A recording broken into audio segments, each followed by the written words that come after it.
Now, we are at England's Medieval Festival at Hurstwood Zoo. It's the preparation day today.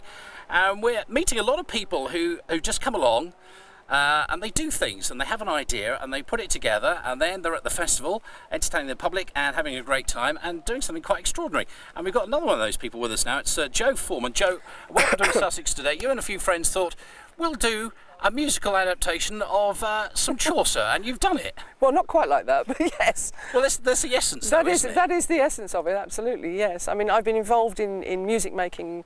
I'm a proper flautist, but I got involved with Clive Geisler 14 years ago with the festival, and as a musician, I got into early music. Right. And I organised little events elsewhere, and we have had. You know, I concentrate on the music side of it.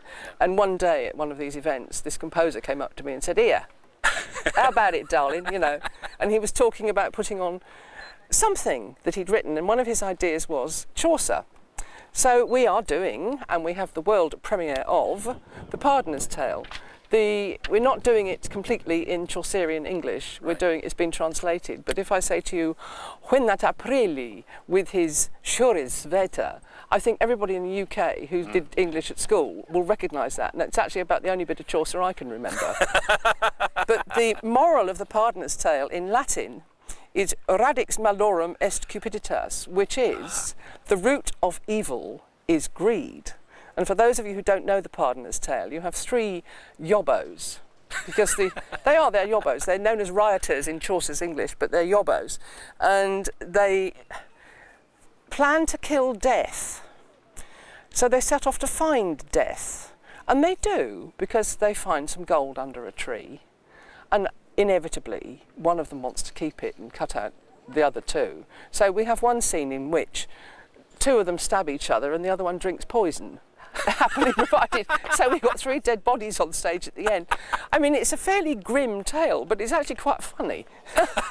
And as in the programme it says, the search for wealth is represented not by the search for gold itself, but by the addiction to consumerism, seen tragically as the road to personal happiness, etc., etc. It has moral resonances for our own time, but don't be put off by that. Come along and watch it. It is great fun. And for my sins, because I'm one of these ladies that gets involved with things, and the mouth says yes and the brain says, "Oh, for goodness sake, not again."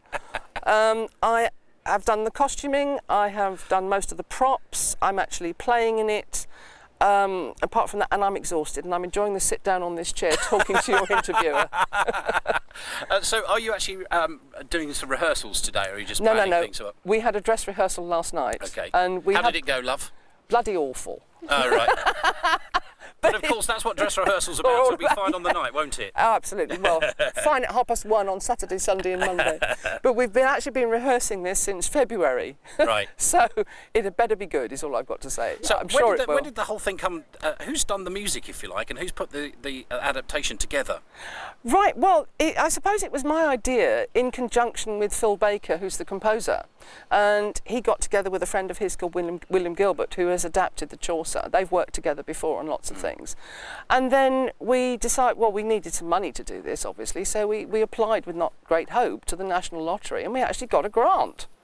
Well done. Absolutely. In fact, I think we heard about it on Christmas Eve. Fantastic. Yeah, that's what we thought. Yeah. And we have been working actually solidly for a year on this one.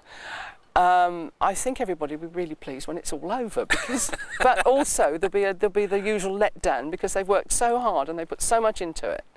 And it's been great. It's been like a little family get-together, because I've used people that I've known, the sort of local amateur thesps. And as I was a professional musician, etc., etc., I've pulled in all my friends to play. Great. And no, it's been wonderful. I've enjoyed it. But the best thing of all is we're doing it here. Yes, absolutely. Isn't it a brilliant setting? And it is. The surroundings and also everything else that's going on as well, that really add to the atmosphere. Oh, yeah. I love it. I love it. So I've been coming here for 14 years. So fantastic.